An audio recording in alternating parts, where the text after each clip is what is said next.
story of Lazarus. And the way Mary and Martha interact with Jesus in this story, I think, is interesting. And I want us to think about this question. Do we believe that God answers our prayers? Do we believe that when we ask Jesus to come near to us, he will? Do we believe that our Messiah, our Christ, cares for us and especially is grieved with us in times of grief and struggle? Yes. Mary and Martha believed this. They believed that Jesus would want to know that their brother Lazarus was sick. But Jesus didn't quite react the way they may have expected him to. And he certainly, as we hear in the reading, did not react in the way those around him expected him to. But of course, we all know the phrase, God works in mysterious ways. Yeah. We might want a Jesus who runs straight to Lazarus and prevents his death. Actually, I don't think that's a might. I think that's what we want, right? Mm-hmm. But instead, he waits a couple days until Lazarus has been in the grave for 4 days, which is good and dead. Not just dead, but dead. And there's no doubt. I mean, the body is starting to stink. Even when we receive the promises of God and the words of Jesus, the answers to our prayers and the presence of Christ walking with us and meeting us in our moments of need, sometimes, like Martha on the road in our story, even though we find some comfort, even though we have faith, we do not always comprehend the totality of the work that God is about to do in our lives. Even when we call on Jesus, even when Jesus comes, even when we ask Jesus, come and see our dead, stinking, rotting corpses of suffering and struggle in our own lives, we still don't get it. Lord, come and see, we might say. Lord, come and see my cancer diagnosis. Lord, come and see my mortgage payments that I just can't manage anymore. Lord, come and see my addiction that I cannot overcome. Lord, come and see my hate for my siblings in humanity. Lord, come and see my destruction of your creation for my own gain and convenience. Lord, come and see my brokenness. Lord, come and see my sin. Here are our corpses. Here they are.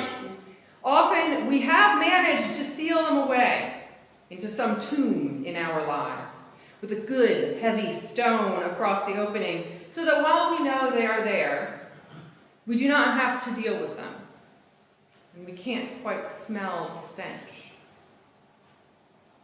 And yet here we come every Sunday, and we call out to Jesus, Lord, come and see.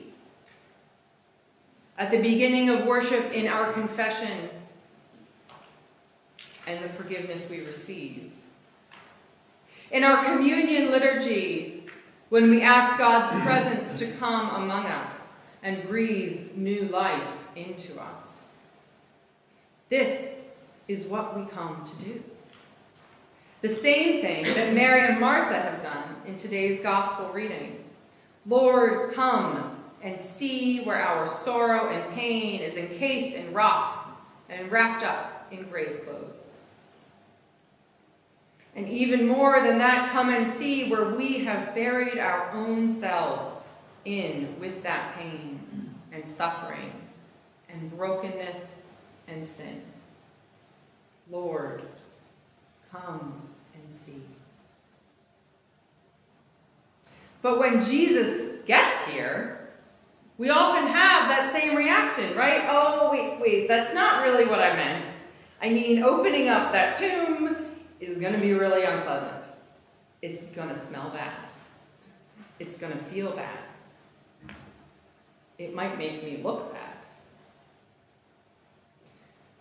But when Jesus comes, as we have asked him to, as he has promised to even before we had the words to ask him to, when Jesus comes, our tombs are opened up. And when Jesus opens up our tombs of misery and suffering, we find that in fact, there is no longer a stench. That through that place of death, we have been given new life.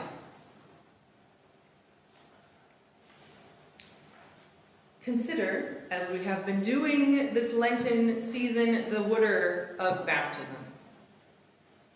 We talk about using living water, right? And that's why in baptismal liturgy, we will pour the water so that there is life to it. Or some fonts, as I've talked about before, are very fancy and they have like plumbing to circulate the water. But we have living water.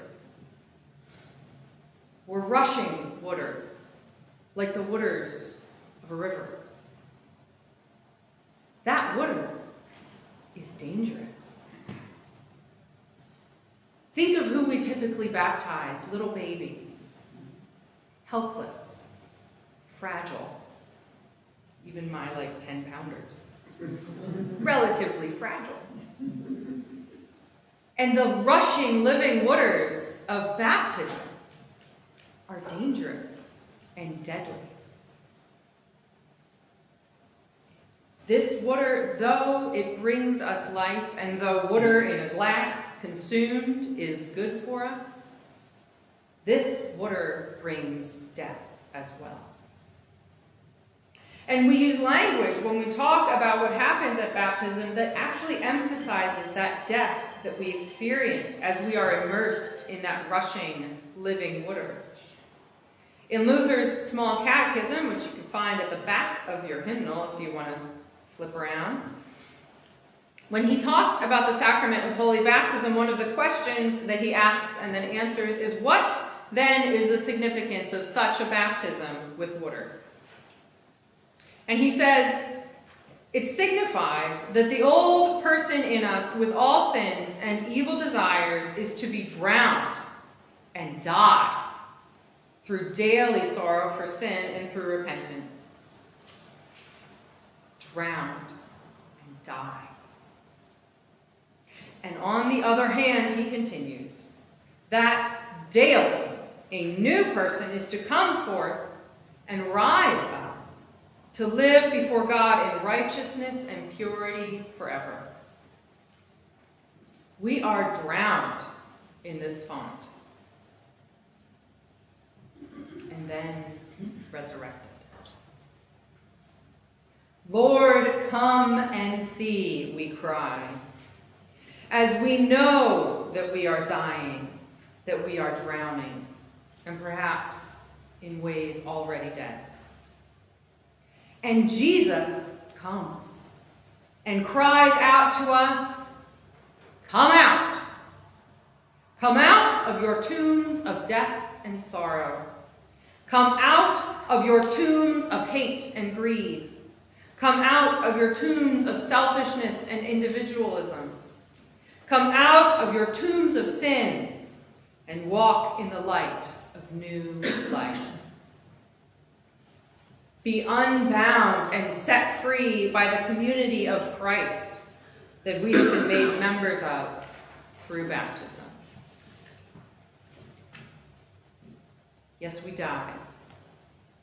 and in the waters of baptism, we are drowned. But it does not stop there. Christ calls us to come out of our tombs. Christ resurrects us out of the rushing, dangerous, living waters of baptism and turns them into the waters of life, of birth, of resurrection. So today, what we have to take home with us as a sense memory of this week's lesson are little pieces of gauze, which is the closest we can come to wrapping y'all up like mummies. It seemed impractical, so going with gauze. We don't wrap bodies up the way in fabric the way they used to, to bury them anymore. But in this story, we hear that Lazarus comes out still wrapped in the cloth that he was dressed in after his death. And Christ calls the community to take that off of him so that he might rejoin them as their brother. So we have this cloth, and it can remind us of that death and that calling out and that rejoining community that helps us to be resurrected. And it can also remind us, as we are brought out of the waters of baptism, of the towel that we are given. It's a very practical part of the ceremony, but you got to dry the baby's head off. And we are given a towel. And then, as those of you who came to Marilyn Olin's funeral yesterday saw, in death, we are again covered with a cloth. The funeral pall is placed on the casket. And we are reminded, even in that moment, of sorrow at the loss of a loved one, at what feels like the end. We are reminded of this calling out that Jesus does, this new life that we are given. That even in those moments when we feel like it is death, we have been given a promise in baptism that there is new life.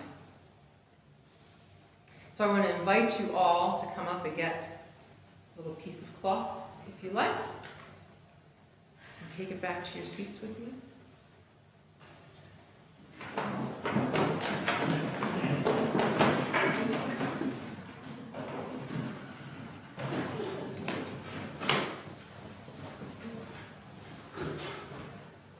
Remember that when we feel buried in our tombs, when we call to Jesus, Jesus is going to come.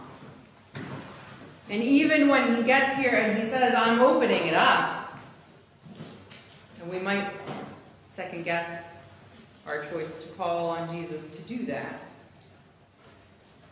When Christ opens our tombs and calls us out and gives us new life, the stench of death and sin is gone.